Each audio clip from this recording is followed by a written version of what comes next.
कयाधु जी के द्वारा एक संतान का जन्म हुआ जिसका नाम पड़ा प्रहलाद। प्रहलाद जी धीरे धीरे थोड़े बड़े हुए। प्रहलाद जी जब बड़े हुए तो हिरण्यकश्यपु ने कहा भेज दिया गुरुकुल में। शुक्राचार्य जी के दो पुत्र थे षंड और अमर्त, इनके पास भेज दिया कि तुम जाओ दैत्य विद्या का अध्ययन करो। प्रहलाद जी पहुंचे गुरु जी के पास। गुरु जी पढ़ा रहे हैं, बड़ा सुंदर उपदेश दे रहे हैं, दैत्य नीति से पढ़ा रहे हैं, लेकिन प्रहलाद जी कुछ पढ़ नहीं रहे हैं। कुछ समय व्यतीत हुआ, ध्यान से सुनिएगा।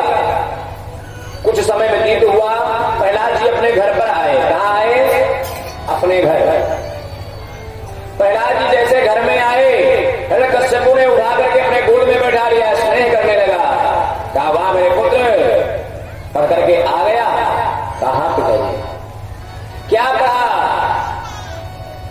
तो प्रहलाद जी ने कहा तत्साधु मने सुरवरे रेहिना सदा सबद्विघ्न धिया सद्गृहात् हित्वात्मकूपम गृहमान्धकूपम वनम गतो यद्धरिमाश्रयेत। हे पिताजी, क्या संसार क्या है? अंधा कुआं है। क्या है? एक कुआं है। इस कुएं में व्यक्ति गिरता जा रहा है। अंधेरे कुएं में जीव को चाहिए कि भगवान का भजन करने के लिए जंगल चला जाए और जंगल में जाकर के भगवान नारायण के नामों का स्मरण करे, नारायण नारायण का जाप करे। जैसे हिरण्यकश्यपु ने सुना, गोदी से फेंक दिया महाराज। प्रहलाद जी दूर गिरे। कयाधु मैया ने उठाया। कहा बुलाओ गोदी को, संडमर्ग को बुलाओ। संडमर्ग आए। संडमर्ग से पूछा कि तुम यह बताओ, ध्यान दीजिए भैया। संडमर्ग से पूछा कि तुम यह बताओ, हमारे पुत्र को तुम लेकर के गए थे पढ़ाने के लिए, और क्या यही पढ़ाया कि जंगल में जाकर के भगवान का भजन करना? तो संडामर्ग ने कहा कि हे प्रभु, मैंने इसको कुछ नहीं सिखाया, मैंने इसको कुछ नहीं सिखाया।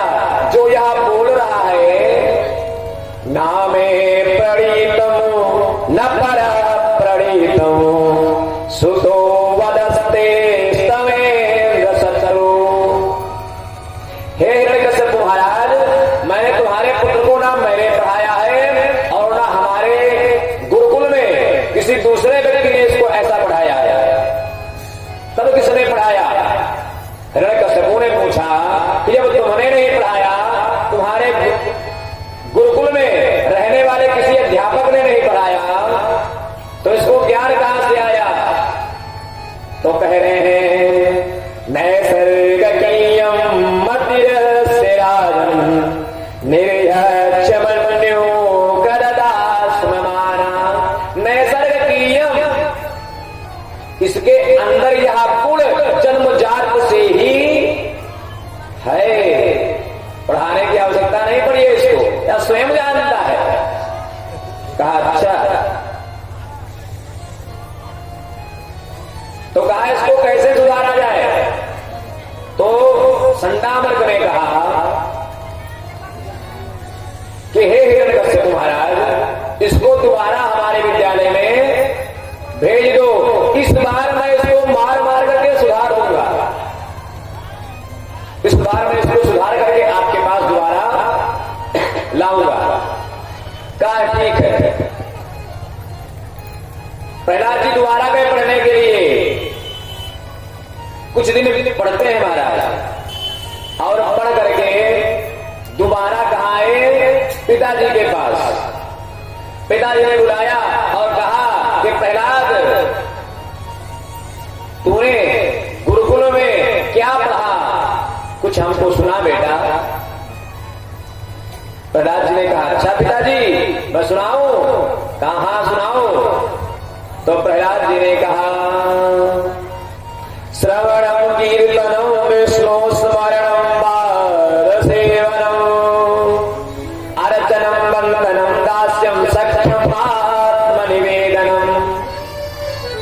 प्रहलाद जी कहते हैं कि हे पिताजी, भगवान को प्राप्त करने के 9 रास्ते हैं भक्ति के।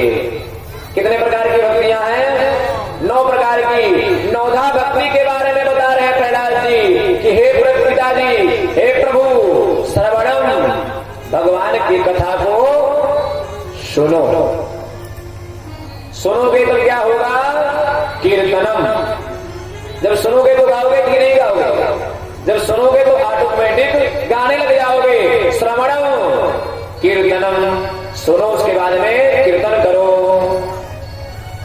और जब कीर्तन करोगे तो स्मरण आएगा कि नहीं आएगा? मान लीजिए किसी के नाम को आप ले रहे हैं तो वह याद आएगा कि नहीं आएगा? तो पहले सुनो, सुनने के बाद गाओ, और गाने के बाद स्मरणम। और जब स्मरण आएगा मेरे प्यारे तो सेवा करोगे कि नहीं करोगे? जब भगवान याद आएगा, गोपाल जी हैं हमारे, ये लड्डू गोपाल जी, जो हम इनको याद करते हैं, फिर इनका समय हो गया पूजन का, तो पूजन करते हैं कि नहीं करते हैं? तो स्मरणम पाद सेवनम, स्मरणम पाद सेवनम। महाराज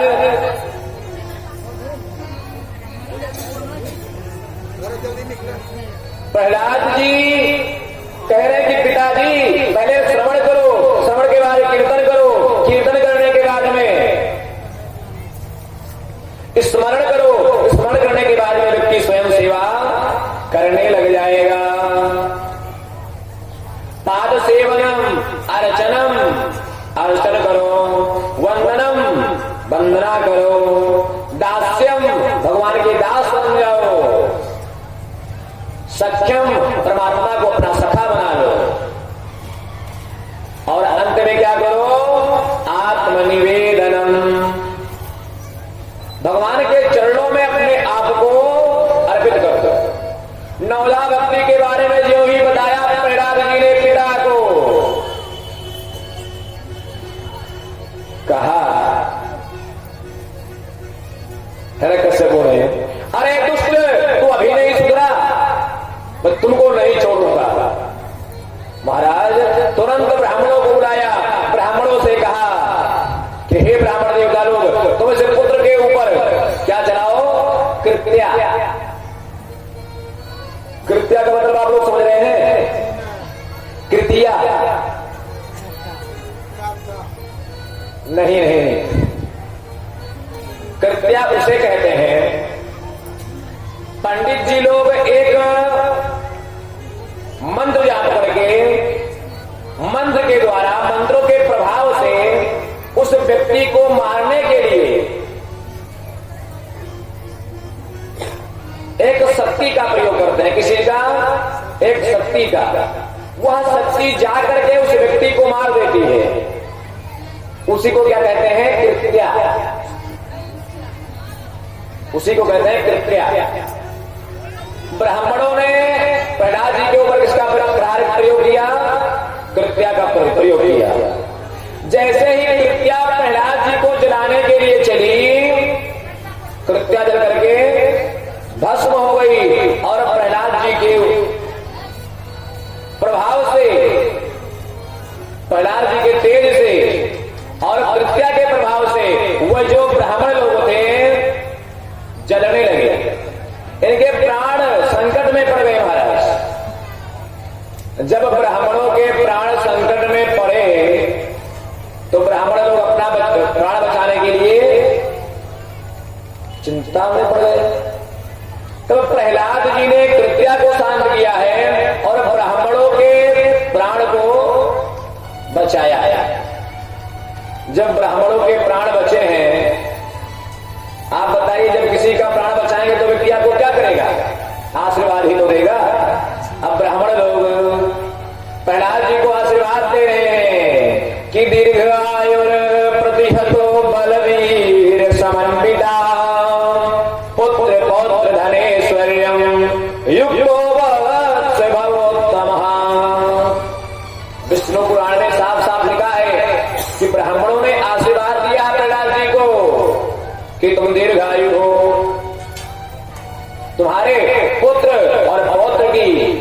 प्राप्ति हो।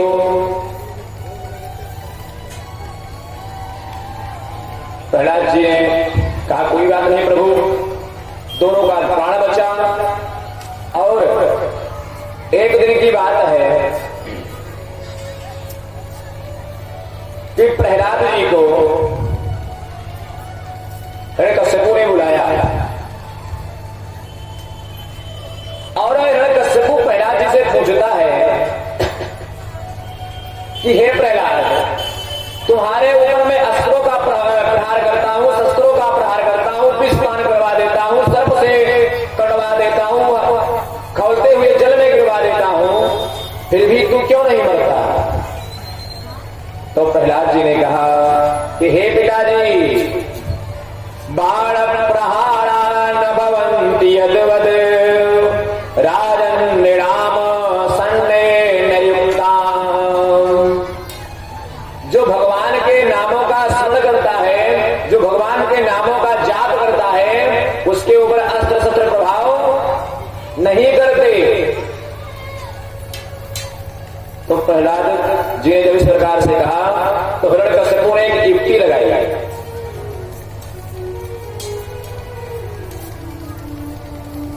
हिरण्यकश्यपु ने क्या किया? हिरण्यकश्यपु ने अपने बहन के होलिका को बुलाया। किसको बुलाया? होलिका को। और कहा कि हे बहन, तुमको वरदान मिला हुआ है कि तू अग्नि में नहीं जलेगी। तू एक काम कर, अपने इस हमारे पुत्र को अपने गोद में लेकर के अग्नि में बैठ जा और मैं आग लगा दूंगा। तुमको तो वरदान है, तुमको एक चादर मिली हुई है जिसके द्वारा तुम्हारी रक्षा हो जाएगी और हमारा पुत्र जल करके भस्म हो जाएगा। होलिका बैठ गई महाराज प्रहलाद जी को लेकर के, लेकिन एक ऐसी हवा चली कि चादर प्रहलाद जी के शरीर में लिपट गया और होलिका जल करके भस्म हो गई। जब होलिका जल करके भस्म हो गई, तब जब होलिका जल करके भस्म हो गई महाराज, तो हिरण्यकश्यपु को बड़ा क्रोध आया। जब हिरण्यकश्यपु को क्रोध आया, पकड़ लिया प्रहलाद के हाथ को और कहा हे प्रहलाद, तू बता कहां तुम्हारे भगवान है? तुम्हारे भगवान कहां है? पकड़ लिया हाथ को और कहा नहीं बताएगा तो मैं तुमको आज इसी वक्त मार दूंगा। प्रहलाद जी ने कहा कि हे पिताजी, मेरे परमात्मा घट घट में वास करते हैं। कहा अच्छा, तुम्हारे परमात्मा घट घट में वास करते हैं? कहा हाँ पिताजी। तो हिरण्यकश्यपु ने कहा क्या इस खंभे में तुम्हारा परमात्मा है? क्या इस खंभे में तुम्हारा परमात्मा है? प्रहलाद जी ने कहा हाँ, इस खंभे में हमारा परमात्मा है। जैसे कहा महाराज, हिरण्यकश्यपु ने एक मुक्का मारा खंभे पर, वह खंभा महाराज फट गया और उस खंभे के अंदर से कौन प्रकट हुआ कि सत्यम विधातुम निज भेद भाषितम व्याप्तिम च भूते सुजभिले सुचात्मना आदृश्यतात तद्भुतरूपमुद्वहम् स्तंभे सभायां न मृगं न मानुषम्। स्तंभे सभायां न मृगं न मानुषम्। भगवान नरसिंह का प्रादुर्भाव हुआ, प्राकट्य हुआ। बोले नरसिंह भगवान की जय हो। नरसिंह भगवान का प्राकट्य हुआ। भगवान नरसिंह हिरण्यकश्यपु से युद्ध करने लगे। युद्ध करते करते समय वह आ गया सायंकाल का, संध्या वेला। हिरण्यकश्यपु को अपने जंघे पर रखा, घर के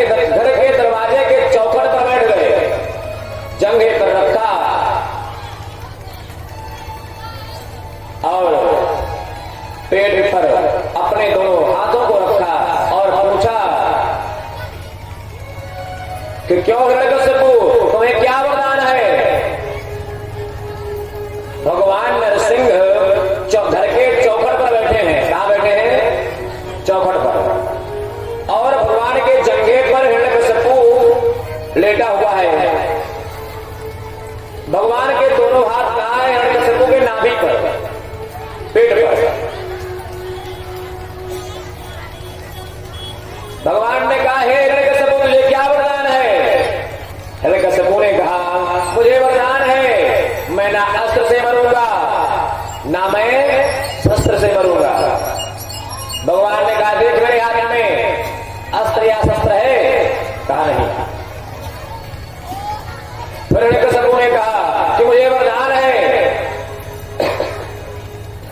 कि ना मैं जल में मरूंगा, ना थल में मरूंगा, ना आकाश में मरूंगा, ना पृथ्वी पर मरूंगा, ना घर के बाहर मरूंगा, ना घर के अंदर मरूंगा, ना रात्रि में मरूंगा, ना दिन में मरूंगा, यहां तक कि ब्रह्मा जी के बनाए हुए किसी भी अस्त्र शस्त्र से नहीं मरूंगा।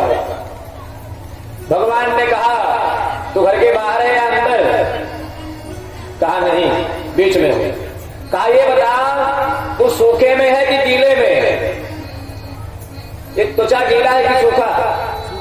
ना गीला है ना सूखा है। अगर गीला कहे तो स्पर्श करो कुछ लगता नहीं, अगर सूखा कहे तो सूखा भी नहीं महाराज, इसके अंदर सूखा हो जाएगा तो मर जाएगा। तो त्वचा ना गीला है ना सूखा है। कहा तुम्हारे जंघे पर हो, तुम्हारा जंघा ना सूखा है ना गीला है। कहा कि मैं ना अस्त्र से मरूंगा ना शस्त्र से। कहा मेरा नाखून ना अस्त्र है ना शस्त्र है। कहा मैं ना नर से मरूंगा ना नारायण से मरूंगा ना मनुष्य से मरूंगा ना जानवर से। कहा ये बताओ मैं मनुष्य हूं कि जानवर हूं? सिर सिंह का है और नीचे का धड़ मनुष्य का, नरसिंह है। देखा, निर्वाक हो गया। कहा कि ब्रह्मा जी के बनाए हुए किसी भी अस्त्र से शस्त्र से मैं नहीं मरूंगा। भगवान ने कहा कि मैं ब्रह्मा को बनाता हूं, मैं ब्रह्मा को बनाता हूं, ब्रह्मा हमें नहीं बनाता। भगवान नारायण के नाभि से कमल, कमल से ब्रह्मा। कहा मैं ब्रह्मा को बनाता हूं। भगवान ने हिरण्यकशिपु के पेट को फाड़ दिया महाराज, और उसके आंत को निकाल करके माला पहन लिया। भक्तों ने भाव दिया है कि भगवान हिरण्यकशिपु के आंत में ढूंढ रहे हैं कि कितना भाग्यशाली है यह आंत, इसका शरीर कितना धन्य है कि जिसके द्वारा, जिसके अंश से प्रहलाद जी जैसे भक्त का जन्म हुआ है। भगवान ने भावपूर्वक पहन लिया और क्रोधित होकर के बैठ गए महाराज। ब्रह्मा विष्णु इंद्रादि देवता आ गए स्तुति करने के लिए, स्तुति कर रहे हैं। भगवान नरसिंह का क्रोध शांत नहीं हुआ। देवताओं ने सोचा कि भगवान नरसिंह को अगर कोई मना सकता है तो वह है मैया लक्ष्मी जी। लक्ष्मी जी के पास गए। लक्ष्मी जी ने कहा, काहे चिंता कर रहे हो देवताओं, मैं चलूंगी और यूं कहूंगी भगवान नारायण मान जाएंगे, क्योंकि उनकी मैं सेवा करती हूं रोज। लक्ष्मी जी पहुंची वैकुंठ से, हिरण्यकशिपु के राज में, दरबार में। जैसे देखा भगवान नारायण के स्वरूप को, नरसिंह के स्वरूप को, लक्ष्मी जी डर करके दूर खड़ी हुई और कहा कि मैंने तो आज तक अदृष्टवात पूर्व पूर्वत्वात सानोपे पाय संगीता। कहा ना तो मैंने कभी देखा है ऐसे स्वरूप को, ना कभी सुना था। हमारे बस की नहीं है, भगवान नारायण को बनाना हमारे बस की नहीं है। कहा तब कौन बनाएगा? कहा जिसके लिए भगवान ने यह स्वरूप धारण किया हो उसी को भेजो। ब्रह्मा विष्णु महेश इंद्र देवता किसके पास पहुंचे? प्रहलाद जी के पास। प्रहलाद जी से कहते हैं, प्रहलाद तुम भगवान के गुस्सा को शांत करो। भगवान ने कहा, जब इंद्रादी देवताओं ने प्रहलाद जी से स्तुति की और कहा कि तुम जाओ भगवान की स्तुति करो।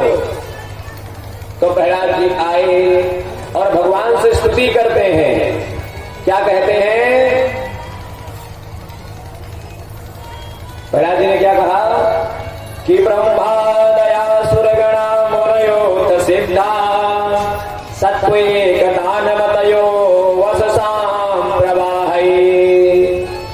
हे प्रभु, मैं जानता हूं कि आप किससे प्रसन्न होते हो, किससे प्रसन्न होते हो। कोई अगर यह कहे कि भगवान जाति देखते हैं तो यह बात गलत है। अगर कोई यह कहे कि भगवान आयु देखते हैं तो यह भी बात गलत है। बड़ा सुंदर श्लोक है, ध्यान से सुनिएगा आप लोग कि व्याधस्या चरणं ध्रुवस्य च वयो विद्या गजेन्द्रस्य का जातिर्विदुरस्य यादवपते रुग्रस्य किं पौरुषम् कुबुजाया किं तत्र रूपमधिकं तत् किं सुदां नो धनम् भक्त्या तुष्यति केवलं परमया भक्ति प्रीतो माधवा। प्रहलाद जी कहते हैं कि हे प्रभु, व्याध ने आपके चरण में बाणों से प्रहार किया। भगवान श्री कृष्ण के चरण पर व्याध ने बाण मारा था कि नहीं? भगवान ने उसको क्षमा कर दिया, मुक्ति दिया। अगर कोई यह कहे कि हे प्रभु, जिसकी आयु ज्यादा हो जाती है, जो 1000 वर्ष का होता है, जो 90 वर्ष का होता है, जो 100 वर्ष का होता है, उसे ही परमात्मा मिलते हैं, तो यह बात भी गलत है। क्यों? ध्रुव से अवयो, ध्रुव जी की क्या आयु थी? 5 वर्ष के थे केवल। कितने वर्ष के? 5 वर्ष के। तो कहने का अभिप्राय कि आयु से भगवान नहीं मिलते। अगर कोई यह कहे कि भगवान विद्वानों को मिलते हैं, किसको? विद्वानों को, जो ज्यादा विद्वान हो, ज्यादा पढ़ा लिखा हो, तो भगवान उसे मिलते हैं, तो यह भी बात गलत है। विद्या गजेन्द्रस्य का, हाथी में कौन सा विद्या था? यह हाथी विद्वान होता है। भगवान गजेंद्र के ऊपर कृपा किए कि नहीं किए? तो कहने का अभिप्राय है कि भगवान विद्या से भी प्रसन्न नहीं होते हैं। कोई कहे कि जाति से प्रसन्न होते हैं, हम ब्राह्मण हैं हमको मिलेंगे, ये क्षत्रिय हैं इनको नहीं मिलेंगे। तो भगवान जाति से भी प्रसन्न नहीं होते। का जाति विदुरस्य यादवपते, विदुर की क्या जाति थी? भगवान मिले कि नहीं? नहीं मिले। भगवान साग खाते हैं विदुर जी के यहाँ, केले का छिलका खाते हैं। तो कहने का अभिप्राय है कि भगवान की प्राप्ति जाति से भी नहीं होती। अगर कोई कहे कि जो ज्यादा बलवान हो उसी को भगवान मिलते हैं, वृत्तासुर ज्यादा बलवान था, रावण ज्यादा बलवान था, तो भगवान को आना पड़ा मारने के लिए।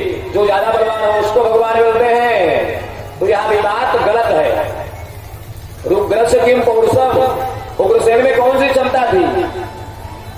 उग्रसेन को पुत्र ने जेल में डाल दिया था, डाला था कि नहीं डाला था? भगवान ने उनको मुक्त करके राज सिंहासन पर बैठाया। कहने का अभिप्राय है कि बलवान व्यक्ति को भी भगवान नहीं मिलते। तो कोई कहे कि जो ज्यादा सुंदर हो, श्री जानकी जी, श्री राधिका जी अति सुंदर थी तब भगवान मिले। जो ज्यादा सुंदर हो उससे उसको भगवान मिलते हैं, तो यह भी बात गलत है। क्योंकि कुबुजा या किम तत्र रूपम अधिकम, कुबुजा कितनी सुंदरी थी? 3 जगह थी महाराज, उसको कहते थे लोग त्रिवक्त्रा त्रिवक्त्रा। लेकिन भगवान मिले कि नहीं मिले? मिले। कहने का मतलब कि भगवान सुंदरता नहीं देखते, सुंदर होने से भगवान नहीं मिलते। अगर कोई कहे कि धन वाले को मिलते हैं, जिसके पास धन रहता है उसी को भगवान मिलते हैं, तो धन वाले को भी भगवान नहीं मिलते। तद क्यों सुदामनो धनम, सुदामा जी के पास कौन सा धन था? धन था नहीं था। फटी पुरानी धोती पहन करके द्वारिकाधीश श्री कृष्ण से मिलने गए थे, लेकिन भगवान ने हृदय से लगाया, अपने नैन के जल से भगवान ने सुदामा के पैरों को छुआ। तो कहने का अभिप्राय, ना भगवान जाति से मिलते हैं, ना विद्वान से मिलते हैं, ना आयु से मिलते हैं, ना सुंदरता से मिलते हैं। तब भगवान किससे मिलते हैं? भक्त्या तुष्यति केवलम परमया। भगवान केवल भक्ति के द्वारा ही आपको मिलेंगे। किसके द्वारा? भक्ति के द्वारा। हे प्रभु मैं धन्य हूं, आपने बड़ी कृपा की, कृपया आप अपना क्रोध शांत करें। भगवान ने प्रहलाद जी को अपने गोद में बैठाया। कहां बैठाया? गोद में। गोद में बैठाने के बाद में प्रहलाद जी से कहा भगवान ने कि क्यों प्रहलाद, तुमको डर नहीं लगता है हमारे स्वरूप को देख करके? इतना भयंकर हमारा स्वरूप है, ब्रह्मा शंकर लक्ष्मी इंद्राय देवता दूर से खड़े होकर के नमस्कार कर रहे हैं, तो हमारे पास तक चले आए, तुमको डर नहीं लगा? तो भगवान ने कहा कि हे प्रभु, जंगल के राजा सिंह से सारे जानवर डरते हैं, शेर से सभी जानवर डरते हैं, लेकिन क्या सिंह का बच्चा शेर से डरता है? शेर का बच्चा शेर से डरता है? हे प्रभु मैं आपका बच्चा हूं, मैं आपसे क्यों डरूं? हे प्रभु आपने हमारे ऊपर बहुत बड़ी कृपा की। प्रहलाद जी कहते हैं कि हे प्रभु, जो कृपा आपने अपने पुत्र पर नहीं किया। भगवान के पुत्र कौन है? ब्रह्मा जी। जो कृपा आपने अपने पौत्र शंकर पर नहीं किया, वो कृपा आपने हमारे ऊपर किया। अच्छा, कौन सी कृपा जो पुत्र और पौत्र पर नहीं किया और प्रहलाद जी के ऊपर